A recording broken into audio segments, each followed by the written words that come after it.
ချက်ပတာအစမှာတော့ကျောင်းတစ်ခုကိုပြနေပြီးကျောင်းသားတို့မင်းတို့တွေအခု3နှစ်အတွင်းမင်းတို့ရဲ့စွမ်းရည်တွေအတွက်စာတွေးလေ့လာမှုတွေတော့လုပ်ပြီးသွားပြီးစကိုပြီးဆရာတယောက်ကပြောနေပါတယ်။ဆရာရဲ့နာမည်ကတော့လူယုံဖြစ်ပြီးအနောက်ပင်လယ်နံပါတ်1ကျောင်းတော်ရဲ့ဆရာဖြစ်ပါတယ်။ဆရာလူယုံကနေပြီးတော့ဒီနေ့တော့မင်းတို့ရဲ့အစွမ်းတွေနိုးထလာအောင်လုပ်ရမယ့်နေ့ပဲ။အဲ့ဒါကပဲမင်းတို့ရဲ့အနာဂတ်ကိုဆုံးဖြတ်ပေးလိမ့်မယ်လို့ပြောနေပါတယ်။ပြီးတော့ဆရာလူယုံကမင်းတို့ကြိုးကြိုးစားစားနဲ့ရှိအားရှင်လူဖြစ်လာအောင်လုပ်နိုင်လိမ့်မယ်လို့ယုံကြည်ပါတယ်။ပြီးကြရင်လူသားတွေရဲ့မျှော်လင့်ချက်ဖြစ်လာအောင်လုပ်ကြပါလို့ပြောနေပါတယ်။ရှိအားရှင်ဆိုတာက level 80ရှိပြီးအစွမ်းရမ်းထက်တဲ့စကားလက်မော့ဆရာတူဖြစ်ပါတယ်။ဒီလိုနဲ့ចောင်းသားတော်တော်များများကယုံကြည်မှုတွေအပြည့်ဖြစ်နေကြပါတယ်။ဒီလိုနဲ့ចောင်းသားတယောက်ကအဲ့ဒါကငါတို့ကိုအစွမ်းပေးပြီးငါတို့အလုပ်ကိုင်ကိုရွှေ့ပေးမှာပဲလို့ပြောနေပါတယ်။အဲ့သူကတော့ကျွန်တော်တို့ရဲ့ NC လင်မိုရီပဲဖြစ်ပါတယ်။လင်မိုရီကရှင်ဟိုင်နံပါတ်1အလဲတန်းကျောင်းကကျောင်းသားတယောက်ဖြစ်ပါတယ်ဒီလိုနဲ့ကျွန်တော်တို့ NC ကလည်းငါနာမည်ကလင်မိုရီငါဒီကဘာကိုရောက်နေတာနဲ့တောင်တော်ကြာနေပြီးနောက်ဆုံးတော့ငါမျောလင့်နေတဲ့နေ့ရောက်လာပြီပဲပြီးတော့ဒီကဘာကြီးကဂိမ်းနဲ့လက်တွေ့ဘဝကိုပေါင်းဆက်ထားတဲ့ပုံစံနဲ့တူတယ်လှုပ်ဝက်ဆန်းကျဲတဲ့နေရာတွေတာရဲတွေမရေမတွက်နိုင်တဲ့အဖြစ်ပြက်ဆန်းတွေနဲ့ပြည့်နေတဲ့နေရာပဲမင်းသာအစွမ်းနိုးထလာပြီးဆိုရင်လှုပ်ဝက်တန်းကျန်းတွေထဲဝင်ပြီးမိစ္ဆာတွေတာရဲတွေကိုတက်ပြီးလဲပဲအမှတ်ရယူမင်းရဲ့အစွမ်းတွေကိုပိုကြီးမှလာအောင်လုပ်လို့ရတယ်အခုလိုငါတို့နေထိုင်နေတဲ့ကဘာကိုအရင်ကသူတွေကမရေမတွက်နိုင်တဲ့မိစ္ဆာတွေနဲ့တာရဲတွေကိုတက်ပြီးကာကွယ်ထားတာဒါကြောင့်လဲငါတို့အခုလိုငြိမ်ငြိမ်ချမ်းချမ်းနေလို့ရတာပေါ့ပြီးတော့အစွမ်းနိုးထလာတဲ့သူတွေတဲကမှတိုက်ခိုက်ရေးအစွမ်းနိုးထလာတဲ့သူတွေကတော့ပေါ်ပူလာဖြစ်ဆုံးပေါ့ဒုတိယအနေနဲ့ကတော့ကုသရေးမော်အစွမ်းနိုးထသူတွေဖြစ်ပြီးအစွမ်းနိုးထသူတွေကိုလည်းအဆင့်မျိုးမျိုးခွဲထားသေးတယ်အဆင့်နှိပ်ပုံမှန်အဆင့်မြင့်ရှားပါအစွမ်းနဲ့ဒဏ္ဍာရီလာအစွမ်းနိုးထသူတွေပေါ့ဒဏ္ဍာရီလာအစွမ်းနိုးထသူတွေကတော့အရှားဆုံးပေါ့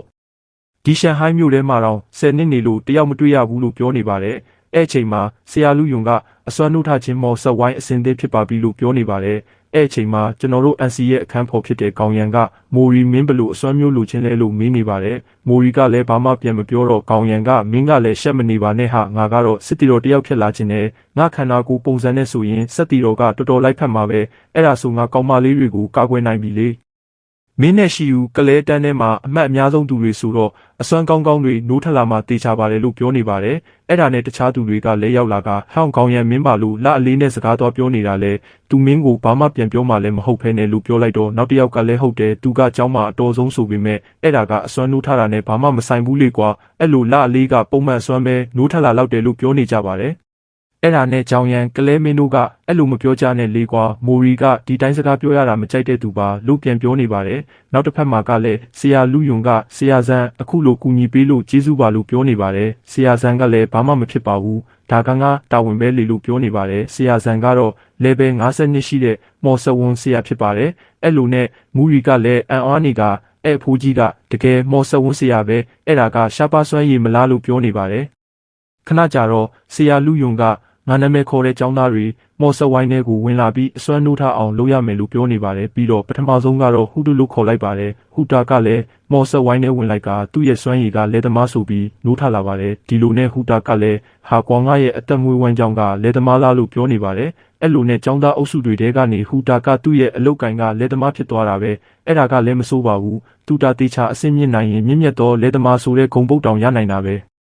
ဲသူ့ရဲ့နိုးထလာတဲ့စွမ်းရည်ကမစိုးပါဘူးလို့ပြောနေကြပါတယ်ဒီလိုနဲ့နောက်တစ်ယောက်ခါတော့သူ့ရဲ့စွမ်းရည်ကစဖိုးမှုလို့ပြနေပါတယ်အဲ့ဒါနဲ့သူကငါအဖေကလည်းစဖိုးမှုငါလည်းစဖိုးမှုဖြစ်လာမယ်လို့ထင်တောင်မထားဘူးလို့ကြည်ရတာငါအဖေရဲ့ခြေရလိုက်နေနေတာပဲလို့ပြောနေပါတယ်ဒီလိုနဲ့ဆရာဇန်ကဒီနှစ်တော့ကြည်ရတာចောင်းသားတွေကပုံမှန်တွေပဲထင်တယ်လို့ပြောနေပါတယ်အဲ့ဒါနဲ့ဆရာလူယုံကလေးဟုတ်ခုချိန်ထိရှားပါစွမ်းနိုးထသူတယောက်တောင်မရှိသေးဘူးလို့ပြန်ပြောနေပါတယ်အဲ့ဒါနဲ့ဆရာဇန်ကလည်း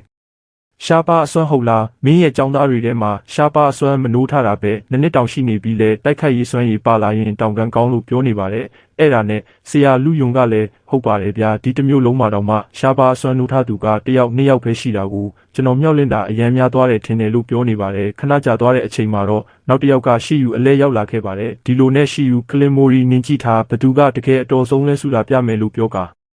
မော်ဆက်ဝိုင်းနာကိုသွားနေပါတယ်ပြီးတော့လင်မိုရီကိုကြည့်နေကဒီเจ้าမှာငါတို့နှစ်ယောက်ကိုညံကြီးရှင်နှစ်ယောက်လို့ခေါ်ကြပေမဲ့နင်ကအမြဲတမ်းငါရဲ့အထက်မှာပဲငါဘယ်တော့မှအရှုံးပေးမှာမဟုတ်ဘူးလို့ပြောနေပါတယ်အဲ့လိုနဲ့ဆရာဇန်ကရှီယူကိုမြင်သွားတော့ဒီကောင်မလေးကမစိုးဘူးပဲလို့ပြောလိုက်ပါတယ်အဲ့ဒါနဲ့ဆရာလူယုံကလေးဘာဖြစ်လို့လဲဆရာဇန်လို့မေးလိုက်တော့ ဆရာဆန်ကဒီကောင်မလေးကပုံမှန်လူတွေထက်ဝိညာဉ်စွမ်းအားအများများနေတယ်သူမော်ဆရာတယောက်ဖြစ်နိုင်တယ်မော်ဆရာဆိုတာကလည်းရှားပါးတိုက်ခိုက်ရေးစွမ်းရည်ပဲလေးလို့ပြောနေကြပါတယ်ဒီလိုနဲ့ရှိယူကမော်ဆက်ဝိုင်းပေါ်မှာရက်လိုက်တဲ့အချိန်မှာတော့စွမ်းရည်တွေကအပေါ်ဘက်မှာအများပြားကိုထွက်ပေါ်လာနေပါတယ်အဲ့ဒါနဲ့ဆရာဆန်ကလေးကြည်စမ်းပါအောင်အဲ့ဒါရှားပါးအစွမ်းပဲလို့ပြောနေပါတယ်အဲ့လိုနဲ့ရှိယူကတော့ရှားပါးအစွမ်းဖြစ်တဲ့မော်ဆရာဆိုတဲ့စွမ်းရည်ကိုရရှိလာပါတယ်ဒီလိုနဲ့အခြားចောင်းသားတွေကဝိုးရှိယူကမိုက်လိုက်တာကိုသူရှာအပါအစွမ်းကိုရသွားတာပဲဓာတ်စင်တွေကိုထိန်းချုပ်တဲ့မော်ဆရာလားအဲ့ဒါဆိုရင်သူလာလဲပဲတင်ပြီးနက်ဖျားအဆင့်ရောက်သွားရင်တမျိုးလုံးကိုတောင်သူရဲ့အစွမ်းတစ်ချက်တည်းနဲ့ဖျက်ဆီးနိုင်တယ်မလားသူ့လိုညံကြီးရှင်တယောက်အတွက်တော့ထိုက်တန်ပါတယ်လေဆိုပြီးပြောနေကြပါတယ်ဒီလိုနဲ့ဆရာဆန်ကမဆိုးဘူးပဲကလေးမလို့ပြောလိုက်တော့ရှိယူကကျေးဇူးပါဆရာလို့ပြောနေပါတယ်ဒီလိုနဲ့ရှိယူရဲ့တငယ်ချင်းတွေကလည်းမိုက်လိုက်တာရှိယူရှားပါတဲ့တိုက်ခိုက်ရေးစွမ်းရည်ပါလားဒီတခါတော့နင့်ဟိုစိတ်ရှုပ်ဖို့ကောင်းတဲ့မိုရီထက်တာသွားလောက်ပြီးလို့ပြောနေကြပါတယ်ဒီလိုနဲ့လင်မိုရီအလဲရောက်လာတဲ့အချိန်မှာတော့ရှီယူကသတိထားပြီးကြည့်နေကလင်မိုရီလို့ပြောနေပါတယ်လင်မိုရီကတော့မော်ဆက်ဝိုင်းနာကိုသွားနေပါတယ်ဆရာလူယုံကဆရာဇန်သူ့ကိုကောဘလို့ထင်လဲလို့မေးနေပါတယ်အဲ့ဒါနဲ့ဆရာဇန်ကလည်းဘာမှထွေထူးထူးတော့မရှိပါဘူးသူ့ရဲ့တည်ငြိမ်လွန်တဲ့ပုံစံကလွဲလို့ပေါ်လို့ပြောလိုက်ပါတယ်အဲ့ဒါနဲ့ဆရာလူယုံကလည်းကျွန်တော်တို့เจ้าမှာညံကြီးရှင်2ယောက်ရှိတာလေခုနကကောင်မလေးကတော့နံပါတ်1ပေါ့အခုဒီကောင်လေးလင်မိုရီကတော့နံပါတ်1လို့ပြောလိုက်တော့ဆရာဇန်ကကျောင်းမှာစာတော်တာနဲ့သူ့ရဲ့အစွမ်းနှိုးထားတဲ့နေရာမှာကောင်းကောင်းလေးရမှာနဲ့ဘာမှမဆိုင်ဘူးနော်လို့ပြန်ပြောနေပါတယ်အဲ့ဒါနဲ့ဆရာလူယုံကလည်းလင်မိုရီသာရှားပါအစွမ်းသာနှိုးထားလာရင်လို့ပြောပြီးလင်မိုရီကိုကြည့်နေပါတယ်လင်မိုရီကလည်းမော်ဆက်ဝိုင်းပေါ်မှာရက်လိုက်တဲ့အချိန်မှာတော့ကောင်းကင်တစ်ခုလုံးခရမ်းရောင်အစွမ်းတွေပေါ်ထွက်လာနေပါတယ်ဒီလိုနဲ့အောက်ကကျောင်းသားတွေကဘာတွေဖြစ်နေတာလဲဘာဖြစ်လို့လေတွေကအရန်တိုက်နေရတာလဲကောင်းကင်မှာလည်းအနက်ရောင်တိမ်တွေနဲ့ဖုံးလွှမ်းနေတာပဲဒီနေ့ရာသီဥတုကအခုလိုကြီးညာထားတာမှမဟုတ်တာဘာလို့လေတွေတအားတိုက်ပြီးအရန်အေးနေရတာလဲဆိုပြီးတယောက်တစ်မျိုးစီပြောနေကြပါတယ်ဆရာလူယွန်းနဲ့ဆရာဇန်ကလည်းအပေါ်ကိုမောကြည့်နေကဘာတွေဖြစ်နေတာလဲလို့ပြောနေကဒါအစွမ်းနှိုးထားတာလားဘလို့ဖြစ်လို့ဒီလောက်တောင်တွေတိုက်နေရတာလဲနောက်ထပ်တိုက်ခိုက်ရေးရှားပါအစွမ်းနှိုးထားသူလားလို့ပြောနေပါတယ်ရှီယူကလည်းမဖြစ်နိုင်ဘူးငါသူ့ကိုဘလို့မှအရှုံးမပေးနိုင်ဘူးဒါပေမဲ့သူ့အလဲမှာထွက်ပေါ်နေတဲ့စွမ်းရည်တွေကငါထက်အများကြီးကိုများနေတယ်လို့ပြောနေပါတယ်ပြီးတော့ចောင်းသားတစ်ယောက်ကအပေါ်ကိုလက်ညှိုးထိုးနေကအဲ့မှာကြည့်အဲ့တိမ်တွေထဲမှာတခုခုရှိနေတယ်လို့ပဲလို့ပြောနေပါတယ်ဒီလိုနဲ့အယိုး6စစ်တီတွေအများကြီးထွက်လာနေကြပါတယ်အဲ့ဒါနဲ့ចောင်းသားတွေကလည်းအဲ့တိမ်နဲ့တွေထဲမှာအယိုး6တွေအများကြီးပဲလို့ပြောနေကြကကြောက်နေကြပါတယ်အဲ့လိုနဲ့မိုရီဘောကိုအလင်းရောက်ကကြာလာနေပါတယ်အဲ့လိုနဲ့ရှီယူကလည်းငါတီးတာပဲအဲ့ဒါပုံမှန်မဟုတ်နေဘူးဆိုတာငါအဲ့ဒါတွေကိုမရင်ဆိုင်နိုင်တော့ဘူးလို့တွေးနေပါတယ်အဲ့လိုနဲ့မိုရီဘေးနားမှာအယိုးကောင်းဝိညာဉ်တွေကပက်နေကြကကျွန်တော်တို့ရဲ့မိုရီကတော့ဝိညာဉ်ထိန်းချောင်းသူဆိုပြီးတခုတည်းသောလှုပ်ဝက်အစွမ်းဆိုပြီးပြနေပါတယ်ဒါနဲ့မိုရီကလည်းသူ့လက်ကိုကြည့်နေကလှုပ်ဝက်အစွမ်းပြီးတော့တယောက်ပဲရှိတယ်ဟုတ်လားဒါဆိုရင်ဒီတကဘာလုံးမှာငါတယောက်ပဲဒီအစွမ်းရှိတာပေါ့ဆိုပြီးပြောနေပါတယ်ဒီလိုဆိုငါတည်သွားရင်ဝိညာဉ်ထိန်းချောင်းသူနောက်တယောက်မရှိတော့ဘူးပေါ့ငါအစွမ်းနှိုးထားလာတာကဒန္တာရီလာအစွမ်းတွေထက်တောင်ပိုပြီးရှားနေတာပဲလို့ပြောနေပါတယ်ဒီလိုနဲ့ចောင်းသားတွေကလည်းဒီကောင်လင်မိုရီကတယောက်တည်းသောလှုပ်ဝက်အစွမ်းပိုင်ဆိုင်သူဖြစ်သွားတာပေါ့အဲ့လိုလာအမျိုးကတိလို့အစွမ်းရသွားတာလားအဲ့မော်ဆက်ဝိုင်းကတခုခုမားနေတာလားလှုပ်ဝက်အစွမ်းတွေတိုင်းကစွမ်းနေတာမှမဟုတ်တာလှုပ်ဝက်အစွမ်းဆိုတာကြားပဲကြားဘူးတာဘယ်သူမှတောင်းမြင်ဘူးတာမဟုတ်ဘူးလို့ပြောနေကြပါတယ်အဲ့ဒါနဲ့ကောင်မလေးတွေကလည်းဟုတ်တယ်လှုပ်ဝက်အစွမ်းဆိုတာနဲ့တန်မာလာတာမှမဟုတ်တာဆိုပြီးမနာလိုတန်တွေကပြန့်နှံ့နေပါတယ်လင်မိုရီကတော့တယောက်တည်းသောလှုပ်ဝက်အစွမ်းဟုတ်လားငါထင်ထားတာထက်တောင်ပိုကောင်းနေသေးတာပဲလို့ပြောနေပါတယ်အဲ့အချိန်မှာဆရာဇန်ကရောက်လာကကောင်လေးခဏဆိုပြီးလင်မိုရီကိုခေါ်လိုက်ပါတယ်အဲ့ဒါနဲ့လင်မိုရီကလည်းဘာဖြစ်လို့လဲဆရာလို့ပြန်မေးနေပါတယ်အဲ့ဒါနဲ့ဆရာဇန်ကငါအဲ့လိုတူးလဲတော့လှုပ်ဝက်အစွမ်းဆိုတာမမြင်ဘူးလို့အစွမ်းနဲ့လောက်ပြပေးလို့ရမလားလို့မေးလိုက်တော့လင်မိုရီကဟုတ်ကဲ့ရပါတယ်ခင်ဗျာခဏတော့ဆိုပြီးသူ့ရဲ့အစွမ်းတွေကိုကြည့်နေပါတယ်အဲ့ထဲမှာတော့နာမည်လင်မိုရီအစွမ်းတစ်ယောက်တည်းသောဝိညာဉ်ထိန်းချောင်းသူ level တခွန်အား10လင်းမြန်မှု10ဝိညာဉ်စွမ်းအား20စင့်ခေါ်နိုင်သောအရေးအတွက်10ဆိုပြီးပြနေပါတယ်အောက်မှာတော့အယိုး6စစ်တီတော့ level 1စင့်ခေါ်တိုင်သောအမျိုးအစားများဆိုတဲ့ထဲမှာတော့တန်ငွေရွှေစိန်တန်းနာရီနတ်ဖျားဆိုပြီးအမျိုးမျိုးရှိနေတာကိုပြနေပါတယ်ဒီလိုနဲ့လင်းမိုရီကသူ့လက်ကနေအစွမ်းကိုထုတ်ကြည့်နေကငါရဲ့ဝိညာဉ်စွမ်းအားတွေကပုံမှန်ထက်များနေတာပဲဝိညာဉ်ထိန်းချောင်းသူဆိုတာလဲမက်ဂျစ်အမျိုးအစားထဲမှာပါမယ်ထင်တယ်ဒါပေမဲ့လဲငါအယိုး6တွေကိုစင့်ခေါ်လို့ရတယ်ဆိုတော့စင့်ခေါ်သူအမျိုးအစားထဲလဲပါမနေဘူးလားလို့တွေးနေကအယိုး6စစ်တီတော့စင့်ခေါ်ခြင်းလို့ပြောလိုက်တော့ဝိညာဉ်စွမ်းအား10ရှော့သွားကအယိုး6ဝိညာဉ်တစ်ကောင်ပေါ်ထွက်လာပါတယ်အဲယိုး6ရဲ့စတိတက်ကတော့တန်ယိုး6စစ်တီတော့တန်မာမှု15လျင်မြန်မှု15ဝိညာဉ်စွမ်းအား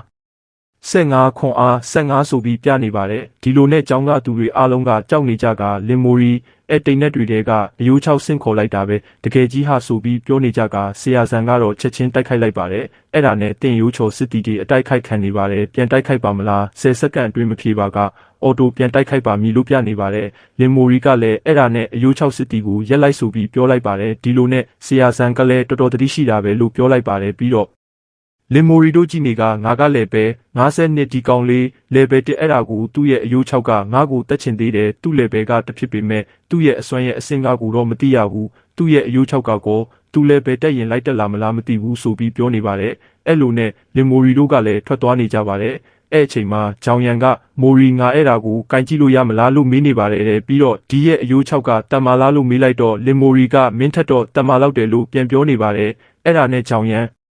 ကလေးငါတော့မထင်ပါဘူးသူ့ကိုကြည့်ရတာညစ်ပတ်နေတာပဲလို့ပြောနေပါတယ်အဲ့လိုနဲ့နောက်တစ်ယောက်ကဂျောင်ယန်လို့ပြောလိုက်တော့ဂျောင်ယန်ကလေးငါအစွမ်းနိုးထားဖို့တွားလိုက်အောင်မယ်လို့ပြောကထွက်သွားနေပါတယ်အဲ့ဒါနဲ့မိုရီကလည်းပြန်သိမ်းစေဆိုပြီးအယိုး6ကိုပြန်သိမ်းထားလိုက်ပါတယ်အဲ့လိုနဲ့မိုရီရဲ့သိမ်းထားနိုင်သောအကောင်အရေးအတွက်10ကောင်မှတကောင်တိုးလာတော့မိုရီကအော်ငါတိပြီးငါရဲ့စင့်ခေါ်ကောင်တွေကိုသိမ်းစီခြင်းနဲ့မှသိမ်းထားလို့ရတာပဲဒါဆိုငါနောက်တစ်ခါစင့်ခေါ်ရင်ဝိညာဉ်စွမ်းအားမကုန်တော့ဘူးပေါ့ငါလည်းပ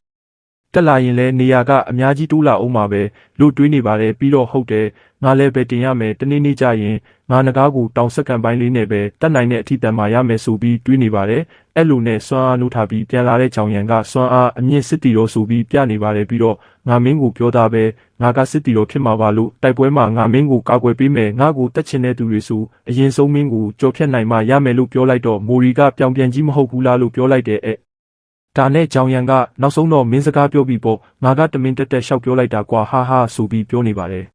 ဒီလိုနဲ့နောက်တစ်ခါမှတော့ဆရာလူယုံကမင်းတို့တွေအားလုံးအစွမ်းနိုးထားတာပြီးသွားပြီးမနှက်ဖြန်ကြရင်မင်းတို့တွေနဲ့တက်ဆိုင်တဲ့နေရာတွေကိုကျောင်းကစီစဉ်ပေးမယ်ပြီးရင်လူတစ်လေးတွေ level တင်ဖို့လူတစ်တန်းချမ်းလဲဖွင့်ပေးမယ်အဲ့မှာမင်းတို့ level အမှတ်များများရအောင်စူးစမ်းကြပြီးရင်ရောက်လာမဲ့စာမှုဝဲကြီးမှာအမှတ်ကောင်းကောင်းရအောင်လုပ်ကြပြီးရင်မင်းတို့ကြိုက်တဲ့ကျောင်းကိုတက်ကြဆိုပြီးပြောနေပါတယ်အဲ့လိုနဲ့မိုရီကလူတစ်တန်းချမ်းမှာကမိစ္ဆာရီနည်းနည်းပဲရှိတယ်ပြီးရင်သူတို့ level ကအလွန်ဆုံးရှိရင်10ပဲရှိမှာဒါပေမဲ့တောထဲမှာထက်တော့အနာရဲ့ကင်နာပေါ့လို့တွေးနေတော့အနောက်နေရှိယူကလင်မိုရီနေအောင်လို့အော်ပြီးပြေးလာနေပါတယ်ပြီးတော့မိုရီကိုငါနေနဲ့ပြိုင်ခြင်းနဲ့အခုလာမဲ့စာမိုးဝဲမှာဘသူအမှတ်ပူများမလဲကြည့်ကြတာပေါ့နင်ပြန်ရဲလားလို့ပြောနေပါတယ်မိုရီကတော့ဘာမှမပြောဘဲနေပါတယ်အဲ့လိုနဲ့ရှိယူကဒါနေနဲ့ငါကြားကပြိုင်ပွဲပဲငါနင့်ကိုထပ်မရှုံးစေရဘူးလို့ပြောလိုက်ပါတယ်စိတ်ထဲကနေတော့စွမ်းအားနိုးထပွဲမှာလဲငါရှုံးသွားတယ်ငါထပ်ပြီးတော့မရှုံးစေရဘူးလို့ပြောနေပါတယ်ဒီလိုနဲ့နောက်တစ်ခါမှတော့လင်မိုရီရဲ့အိမ်ထဲမှာမိုရီကတပ်ပုံကိုကြည့်နေပါတယ်အဲ့တပ်ပုံထဲမှာတော့မိုရီရဲ့သူ့အမရဲ့ပြီးတော့သူတို့အဖွားပုံဖြစ်နေပါတယ်ဒီလိုနဲ့မိုရီကလည်းအဖွားကျွန်တော်အခုကျွန်တော်တယောက်တည်းမှာပဲရှိတဲ့အစွမ်းနဲ့ကျွန်တော်နိုးထလာခဲ့ပြီးအမလည်းကျွန်တော်ကိုစောင့်နေပါကျွန်တော်ရှာချင်းချောင်းကိုရအောင်လာခဲ့မယ်လို့ပြောနေပါတယ်ဒီလိုနဲ့တကားကနေတကားခောက်တက်ထွက်နေတော့မိုရီကသွားဖွင့်ကြည့်လိုက်တော့ဆရာလူယုံဖြစ်နေပါတယ်ဆရာလူယုံကလည်းရော့မိုရီဒါတွေကနေ့စဉ်သုံးစရာတွေပဲလို့ပြောရပြီးပစ္စည်းကိုပေးနေပါတယ်ပြီးတော့စိတ်ထဲကနေအရင်နှစ်ကရှင်ဟိုင်းတစ်မျိုးလုံးကမှဒီကလေးရဲ့အမလင်မူဟန်တယောက်ပဲရှာချင်းချောင်းကိုဝင်ခွင့်ရခဲ့တယ်ငါသူ့ကိုရှာချင်းချောင်းကိုဝင်ဖို့အတွက်သူ့မောင်လေးဂယူးဆိုင်ပေးမယ်လို့ဂတိပေးထားတာငါအဲ့ဂတိကိုတီးရမယ်လို့ပြောနေပါတယ်ပြီးတော့မနှက်ဖြန်ကြရင်လူတစ်တန်းချမ်းဝင်ရမယ်မလားအနားယူတော့လေလို့ပြောလိုက်တော့လင်မိုရီကဟုတ်ကဲ့လို့ပြောနေပါတယ်ဒီလိုနဲ့ညရောက်လာတဲ့အချိန်မှာတော့မိုရီကသူ့ရဲ့စတိတက်ကိုကြည့်နေကဘလို့ဖြစ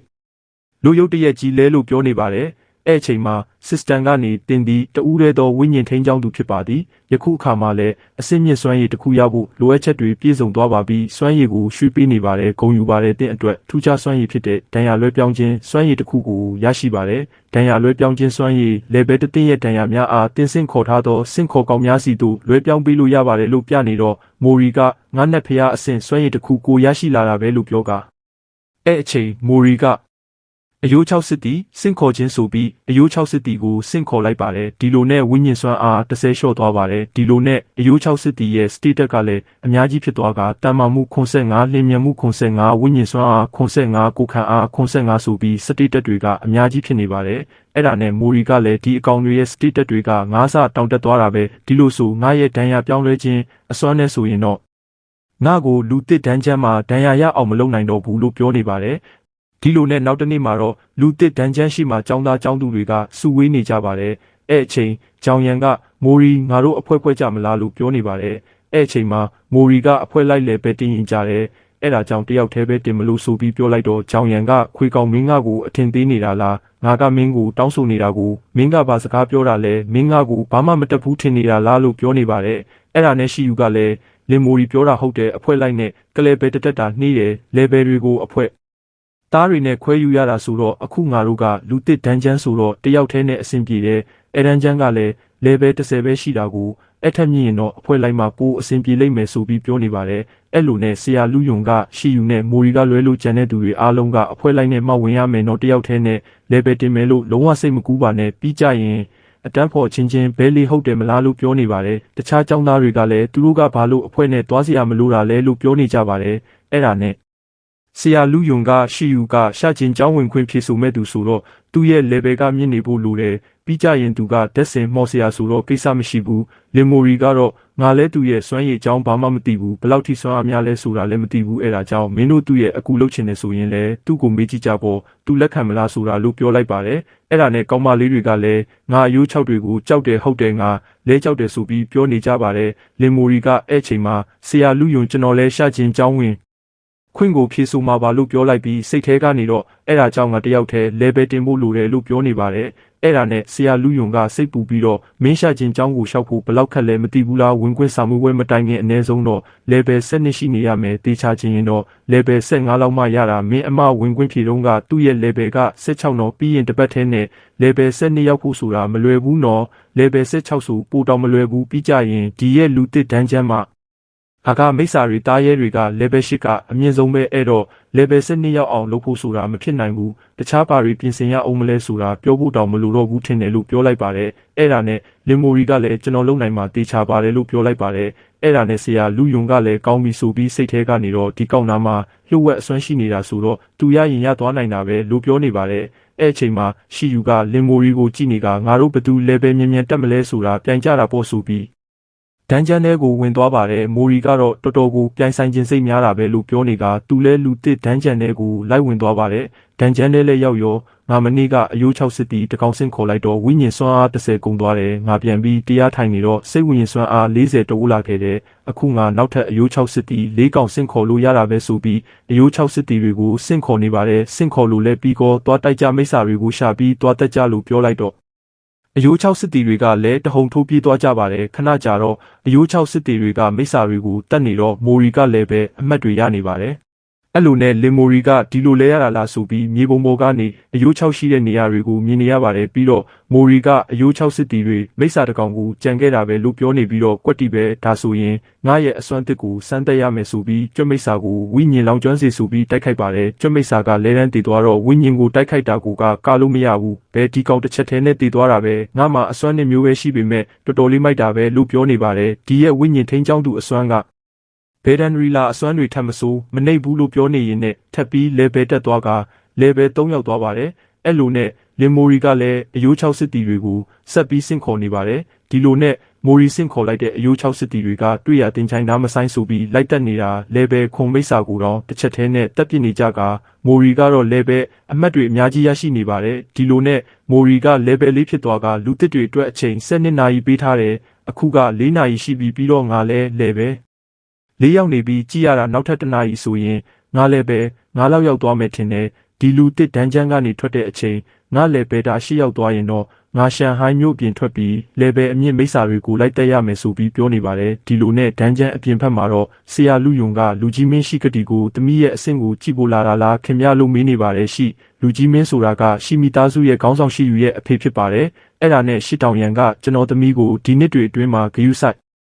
်ပေးထားလို့ကျေးဇူးပါနော်လို့ပြောနေပါတယ်အဲ့ဒါနဲ့ဆရာလူယုံကကျွန်တော်တောင်ပါမှတိတ်လုပ်ပေးစရာမလိုပါဘူးသူကအစကတည်းကညံရမ်းကောင်းပြီးအရန်ကြိုးစားတဲ့သူလေးအစွမ်းလို့ထပွဲမှာလဲရှားပါအစွမ်းရထားတဲ့လေလို့ပြောလိုက်တော့ရှိတောင်ရန်ကလည်းကျွန်တော်မနေ့ကအလှုပ်အရန်များနေလို့အစွမ်းလို့ထပွဲကိုမလာဖြစ်လိုက်ဘူးပြလို့ပြန်ပြောနေပါတယ်ပြီးတော့ဒီတစ်ခါတော့ငါသူ့ရဲ့ပထမဆုံးဒန်းချမ်းဝင်မာကိုလက်လွတ်မခံနိုင်ဘူးလေဆုရှင်ရှင်းနဲ့လင်မူဟန်တို့နှစ်ယောက်စလုံးကရှားပါအစွမ်းတွေနဲ့လေပြီးတော့လူတစ်ဒန်းချမ်းကနေပြန်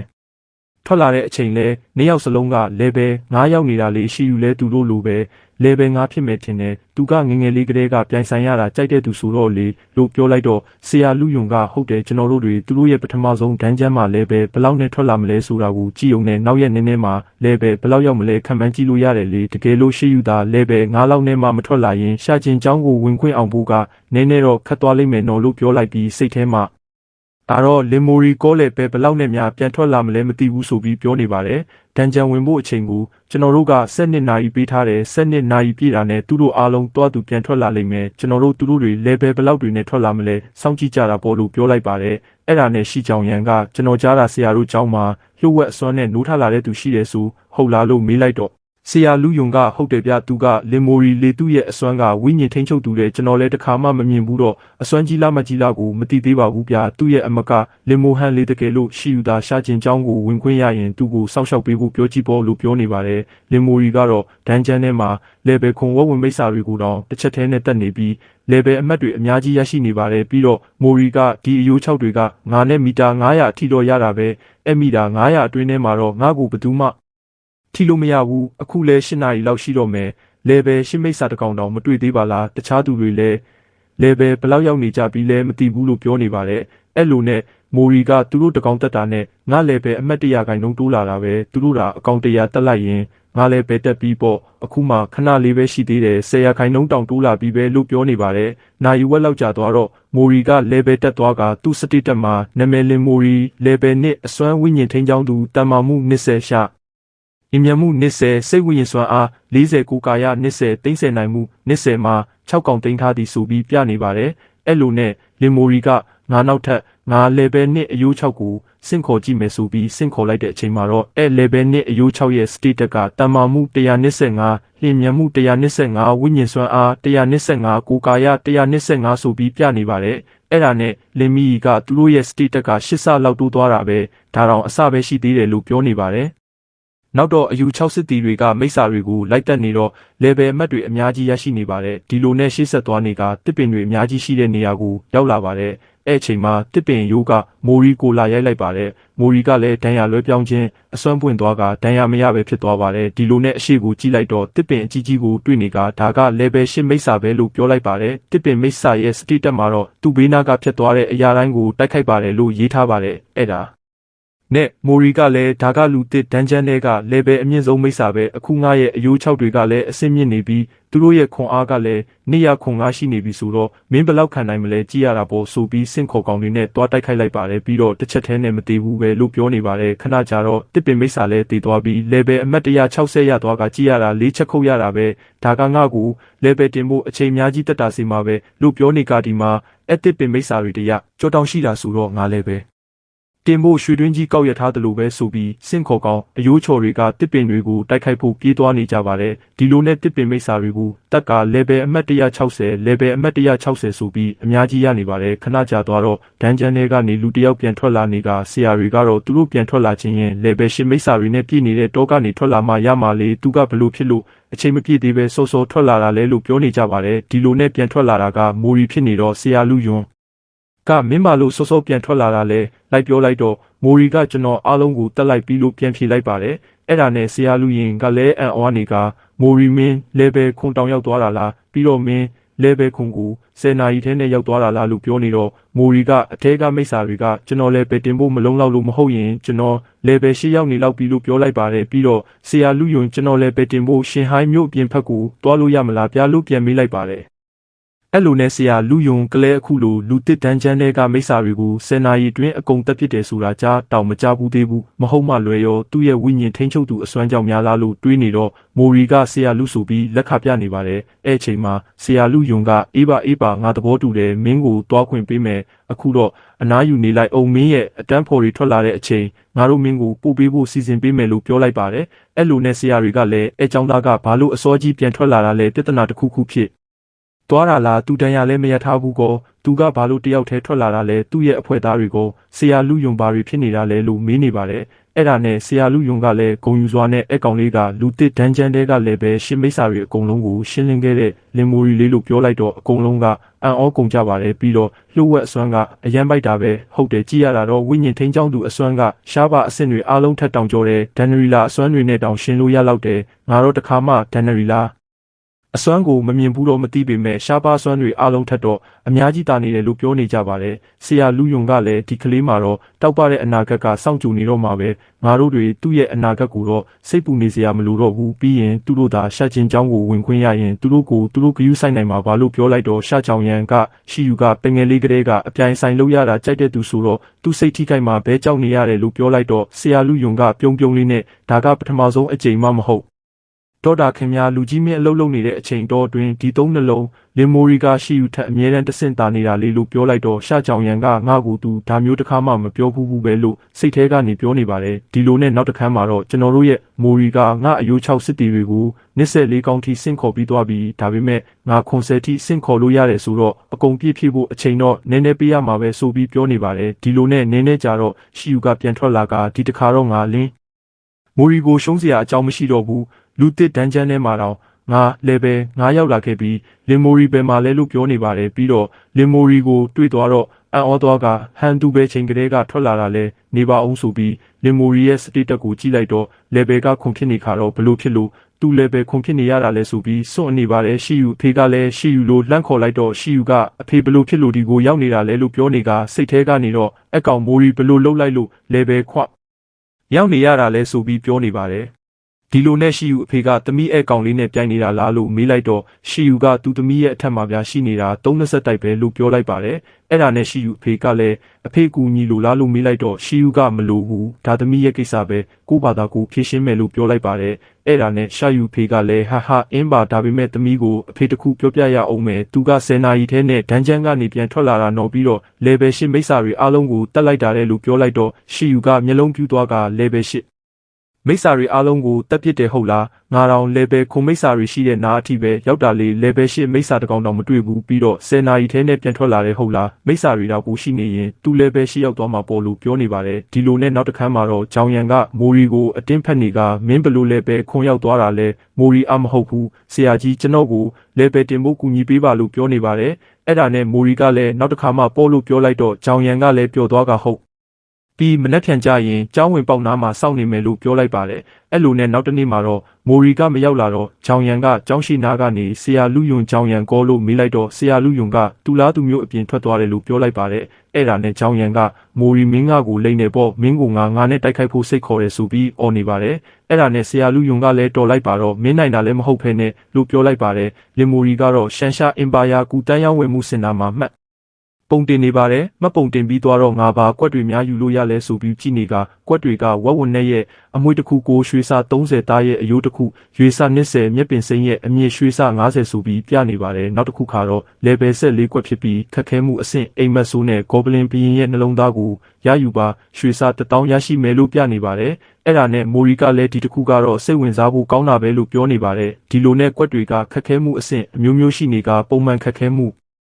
အိမ်မက်ဆိုးခက်ခဲမှုနဲ့ငရဲခက်ခဲမှုဆိုပြီးရှိနေပါတယ်ပုံမှန်ခက်ခဲမှုတွေကတော့နည်းနည်းလွယ်ပေမဲ့အိမ်မက်ဆိုးခက်ခဲမှုတွေကတော့ပုံမှန်ခက်ခဲမှုနဲ့ဘာမှမဆိုင်ဘူးတယောက်တည်းနဲ့တောင်မဖြစ်နိုင်ဘူးအဖွဲလိုက်မှအဆင်ပြေမယ်ငရဲခက်ခဲမှုကတော့ပုံမှန်အစွမ်းနှိုးထားသူတွေအတွက်ဆိုရင်အိမ်မက်တစ်ခုလိုပဲငါလည်းဒီကွက်အတွက်ဆိုရင်အခုငါအစွမ်းနဲ့တော့ဘလို့မှမဖြစ်နိုင်ဘူးလို့ပြောနေပါတယ်ဒီလိုနဲ့နောက်တစ်ခါမှာတော့မျိုးဆောင်တက်သားကစာရွက်ကိုကိုင်းနေကလင်မိုရီအစွမ်းကဝိညာဉ်ထိန်းချောင်းသူလို့ပြောနေကစိတ်ထဲမှာတော